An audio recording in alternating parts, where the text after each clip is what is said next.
Hi, my name is Osarit Mogbabo.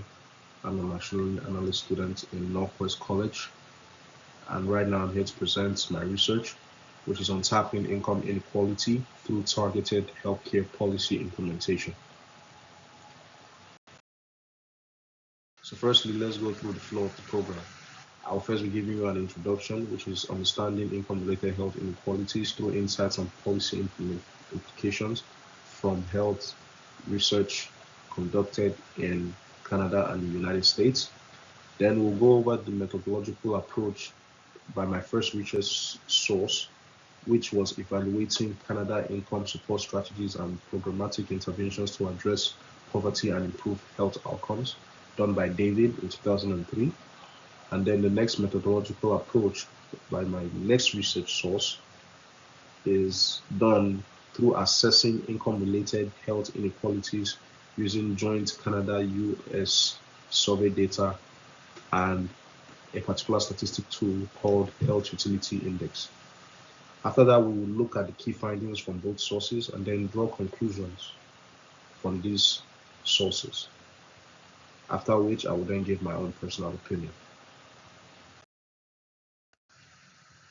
Understanding income related health inequality. You see, income inequality is a major factor in health disparities, especially in Canada. There is a lot of health disproportions which exist between the individuals that live in Canada. Poverty often leads to poor health outcomes, evident in observation of homeless individuals. We see them on an everyday note when we go to work or when we step outside, especially when you consider situations whereby they're stuck in the snow during cold times, during the winter. Research emphasizes the need for public policy strategies to address health impacts of poverty. A comparative study examines income-related health inequalities between the United States and Canada, providing valuable insights. In our research, this was one of the sources done by Kimberly and her other researchers, which we'll talk about in the later slides. So first, let's talk about the methodological approach by source one, which is by David. We literally dealt with Canada's income support strategies and interventions to tackle poverty and improve health. These strategies already exist, so we're just reviewing how they work and why they work. Poverty trends were analyzed also using statistics, Canada's low income cutoff, and Canada's performance was compared globally. Effectiveness of employment programs, prenatal nutrition support, home visits, early childhood education, and community mobilization was also assessed. And then the comprehensive review aimed to provide insights into effectiveness of these interventions and their implications for policy and practice.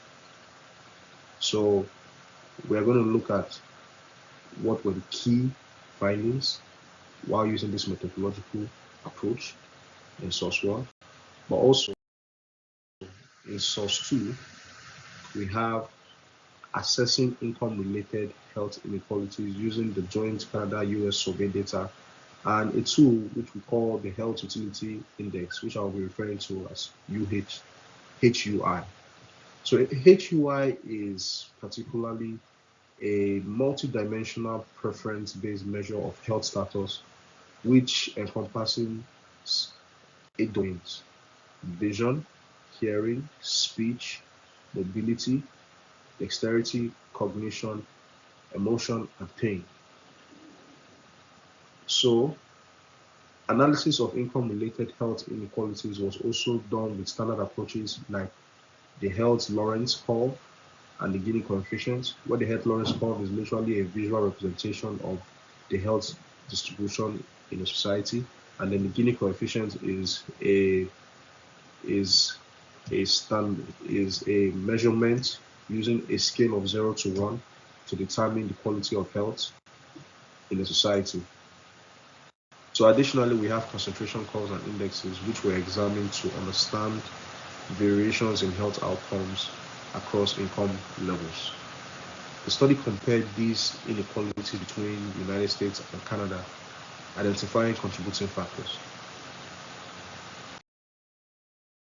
So one of the key findings when we talk about my first source is that programmatic strategies outlined by David were effective in addressing poverty and health.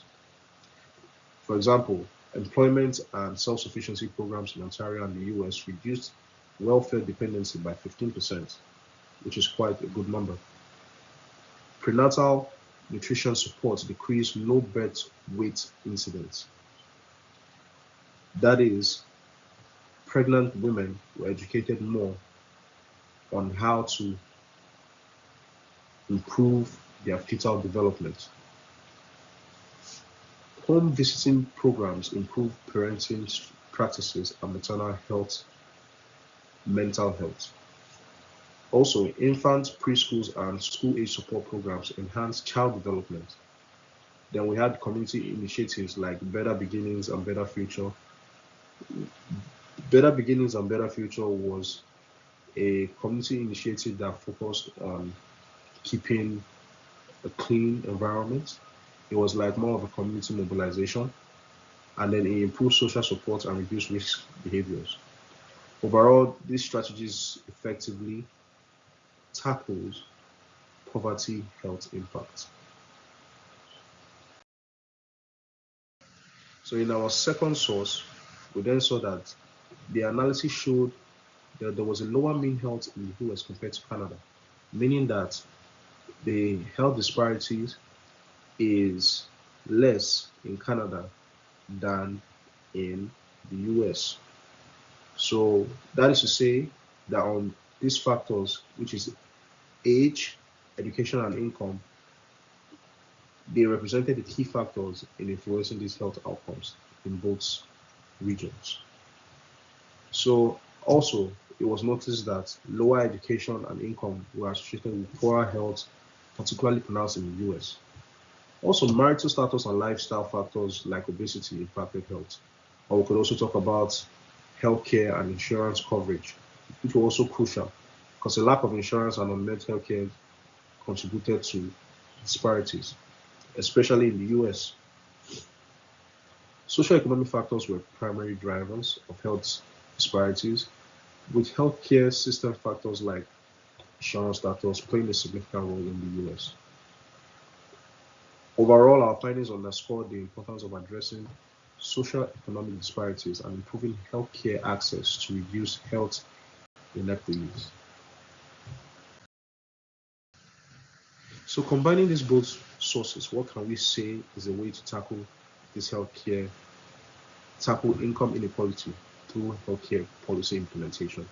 So the study highlights significant impact of income inequalities of health outcomes, especially between US and Canada. So there is an urgent need for healthcare policy intervention to address these disparities.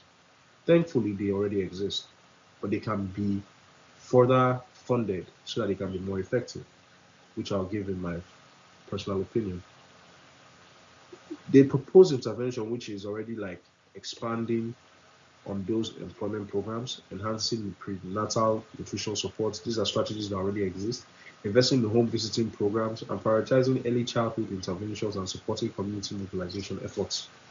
These will be good ways to ensure that we reduce the income inequality through healthcare policies.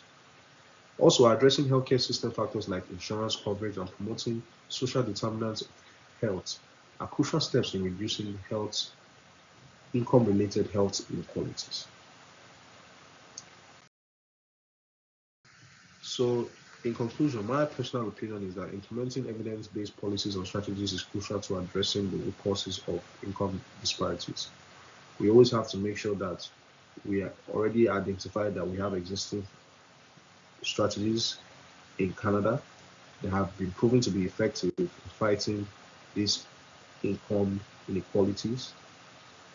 So if we can continue and invest more in these strategies that exist, then it will also proceed better outcomes.